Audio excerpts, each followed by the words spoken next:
Yeah, morning all. I'm Sudarshan from BB College, Faculty of Physics. I know this time is very less, this is very transient, so I cannot cover most of the circuits or the components. I just decided to tell about you or aware what are the day-to-day life using the electronic gadgets. Hope you have heard about semiconductor devices. Insulators are there where the current will not flow because the forbidden energy gap between the conduction band and the valence band is too high. So even if you give an external energy, from the valence band, no electron will flow to the conduction band. So there won't be any current. The next is, one is insulator, the next is conductor. In the case of conductor, the forbidden energy gap overlap each other. Plenty of free electrons are present into the conductors. We have one more substance which are called in semiconductor substance. Semiconductor is a material whose electrical properties lies between insulators and conductors. So why we have these semiconductors? Earlier we used to have a television of this much of size because in the television we used to have a CRT tube, cathode ray tube. Now we have a television with a very slim size. The company advertised saying that they are the slimmest in size. How? I mean, this semiconductor have taken the rule of entire the electronic devices. So I am just going to explain the few of the devices which are basically dependent on the semiconductors. Diodes. Hope you heard about diodes. Anybody explain what are diodes? Di means two. Electrodes. I mean, one is anode, one is cathode. One is to generate the electrons, the other is to collect the electrons. Unless the circuit is closed, the current will not flow. There won't be any flow of electrons into that. I am just going these topics only. What are diodes? How the diodes are formed. So these semiconductor materials are of two types. One is called pure semiconductor and one is called impure semiconductor. So pure semiconductor is nothing but intrinsic semiconductor, where the number of holes and the number of electrons are equal. Whereas in the case of extrinsic semiconductor, the number of holes are not equal to the number of electrons. There are two types again in the extrinsic semiconductor. One is called p-type semiconductor, the other is called n-type semiconductor. When a trivalent impurity is added to a pure semiconductor, then whatever the device is formed, that is called p-type. The majority of charge carriers in the case of p-types are holes. The majority of charge carriers in the case of n-type is electrons. I know this is going very bouncy to many of them. This is p-type and this is n-type.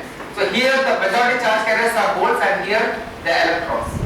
So when I connect a battery to this, suppose positive polarity to the p-type and negative to the n-type, then this is called as forward bias.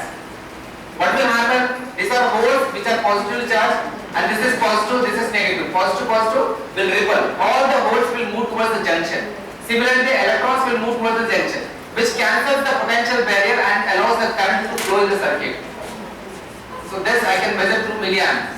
This is called PN junction when it is connected in forward bias. Similarly, if I take the PN junction diode which is connected into a reverse bias in this manner, then what will happen? All the holes which are present in p-type and all the electrons will repel in this direction. I mean, like this holes and this is negative. Positive, negative attract each other and this all will move towards the polarity and this all electrons will move towards the positive polarity. So the junction, the barrier between these two will be increasing. When the barriers is increasing, there will be no current in the case of forward bias. Reverse bias. Thanks for this is reverse bias.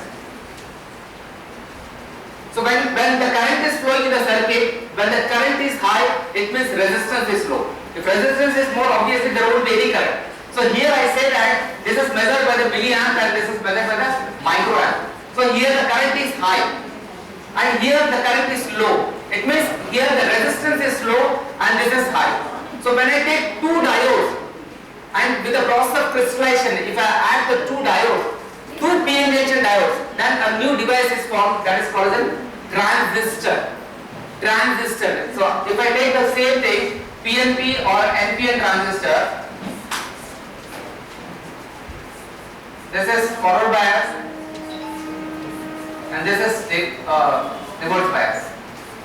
This is forward bias. So this input section if you see, because this section is connected in forward bias, there is high current. If high current, low resistance. If low resistance, high current. Means low resistance to high resistance. It means it is transforming the resistor from low to high. That is nothing but it is making an amplification. Because as a single person without using the mic you may not be audible. But if I am using an amplification machine, you are easily can use. So transistor, one of the major application is an amplifier. Transistor can be used as an amplifier. Rectifiers, what are rectifiers? Everybody use the electronic gadgets at home. Everybody we charge our mobile phone every day. Do you think that we are using an AC current over there? No. Whatever the charger we use, it rectifies from alternating current to direct current. So that are called rectifiers. Rectifiers are of two types.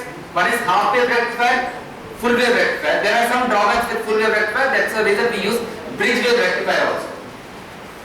Hope you heard about transformers.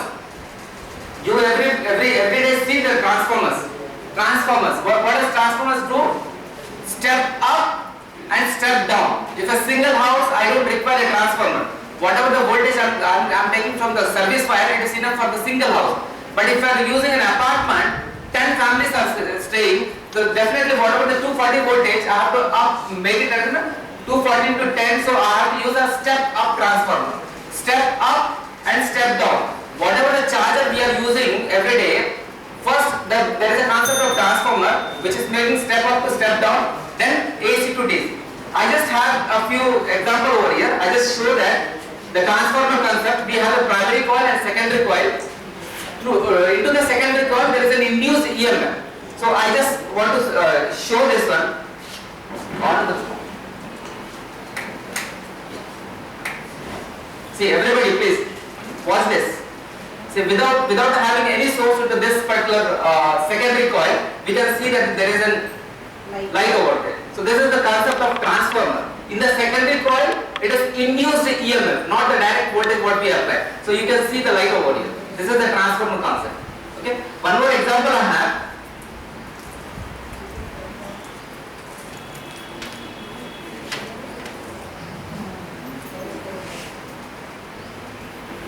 See, any current carrying conductor, any wire which have a varying electrical voltage, surrounded to that you will have a magnetic field. Similarly, if there is any varying magnetic field, corresponding to that, there will be electricity into that. This is the main concept, relation between electricity and magnetism. We don't have any power over here, but we have, because in the vicinity of this particular primary coil, I have one more secondary coil. So this secondary coil is inducing the EMF from the primary coil, and we can see the voltage over here. The same concept, this is called a mini Tesla. Here also there is no power. See? So we have a copper wire which is winded over here, and we can see the power under this. These are the experiments which we done in the college with our own student and social welfare student.